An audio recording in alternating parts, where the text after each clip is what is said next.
Now, obviously, we've got Gerard here tonight. He's been in some of my favourite movies, but you might know him best as King Leonidas in 300. I think that's probably your biggest role so far. Would that be fair to say, Gerard? Yeah, I'd say so, yeah. Now, you know, and I love that movie, and I love that immortal line. We've all done it. All the guys right there. This is Sparta! Obviously, some people do it better than others, obviously. But, Gerard, if you're up for it, I would love it if you would introduce all the guests tonight in your distinctive King Leonidas style. Because I think it'd be too... Would you mind doing that for us? It would be an absolute pleasure. Would you mind introducing Michael to the audience? Okay. Here we go. This is Michael McIntyre! Yes, come on. Road again. Just had to get on the road again. Like my love is making music with my friends. And stay on the road again.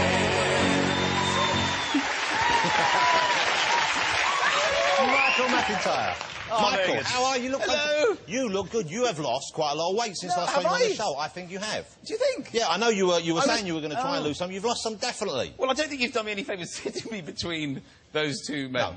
No. That was what I think I've just had one of the least manly moments in my entire life. What? I met the world heavyweight champion in makeup. I'm sitting there, they're putting foundation on my face.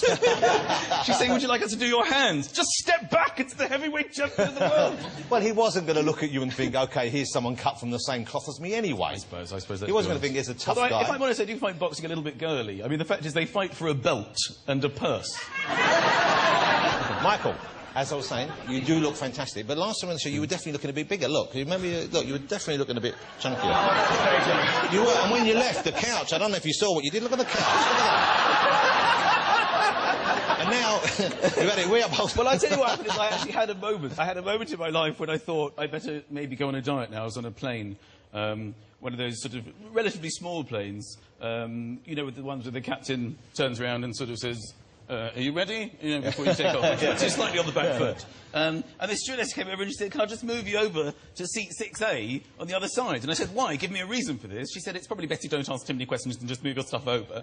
And I said, is it all right, maybe if you know, I can't just move, I'm quite comfortable here. And she said, it's captain's orders and it's best that you just move your stuff over. It was to balance the weight of the aircraft. How depressing a moment in your life is this? If I can't just get everyone on the flight on this side just leaning towards the window and Fatty over there on your own, please. You've suddenly become ballast. Yeah. And I hope you moved. I hope you obeyed her. Yes, I did. I moved and we landed. OK, and now, what a great year or great 6 months it's been for you, because, you know, I was aware that you were out on the circuit and I was saying, this comedian's great, he's doing it. Suddenly, you're just about as big as a comedian can get in this country. You're selling out. I know you played Manchester this week to something like 14,000 people. Yeah. Well, it's an incredible... This tour is doing great business for you. Yeah, Your well, DVD is the fastest-selling DVD in the history of comedy DVDs, I believe. Yeah, it was the highest selling. We sold a lot of DVDs. That's very incredible. exciting. Congratulations. But we put the tour on, and I announced it on this show, and you never know how it's going to go.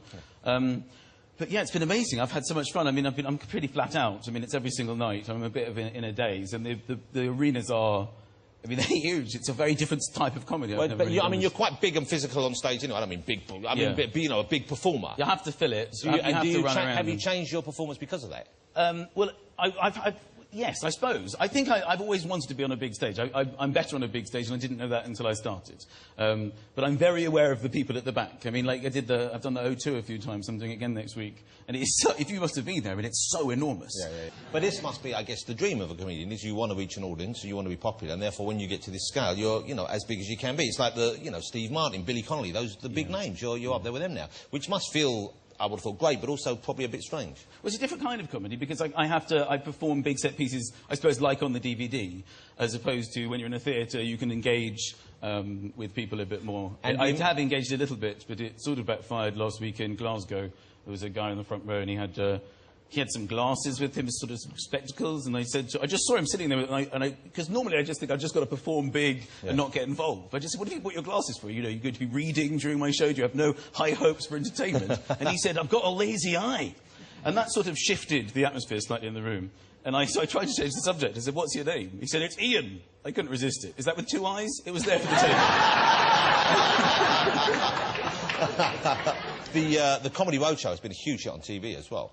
and you have a lot of younger, well, not necessarily younger, but, you know, up-and-coming comics on the circuit. Yeah, it's been great. We've managed to break people. You know, it's good to have an opportunity to do that. Because I've been on the circuit, you know, for a long time, and I know that there are people with great acts out there, and it's hard to know, you know, where to place them. And you know, they weren't doing very long. It was like 7 or 8 minutes. So, you know, it's really nice to take comedy on the road as well, because it always seems to be in London, and audiences, regional audiences, were so happy that we were there, and there was such a great atmosphere. And because it is essentially live comedy, and live comedy really benefits from an audience who are up for it. You need an audience who know what they're going to get and are looking forward to it. It's unbelievable. And, you know, Manchester and Glasgow and Belfast. Belfast was a great gig. It was slightly an odd experience being there. I stayed in the Europa Hotel, which is...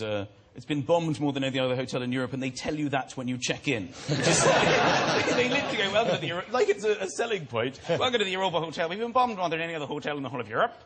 Would you like a wake-up call? Am I going to need one? Yeah, presumably, when you're on the road, something like that would occur to you, you could put that in your act. Is that how you write material, or do you clear a sort of set period of the day to come up with new stuff?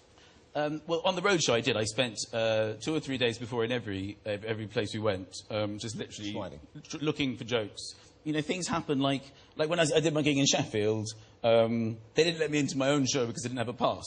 And this was good enough to open with. You know, I show up at the venue, it's like, pass please, mate. And I'm like, it's my show. I didn't want to sound arrogant, but it is my show. And he looked at me and went, rules are rules. I said, go on. It's my show. I mean, do you know the pass is just a photo of my own face? And he said, of course I do. I've been checking them all day. It's my job. I know exactly what the pass is. Where's yours? And I said, well, look, it is just my face. Do you mind if I use my own face as the pass? He said, can the Queen use her face as a tenor? No, get your bloody pass. But he had a point. So something like that happens, and you go, well, this is fantastic. Well, what about stuff that isn't about you as such? What about, do you ever look to news stories for comedy as well? Do you look at big events, big happenings, that kind of stuff? I had not really, but occasionally something occurs to me. I had this joke that I was doing, which involved Michael Jackson. And there's a bit of a tension every time you say it. It's just a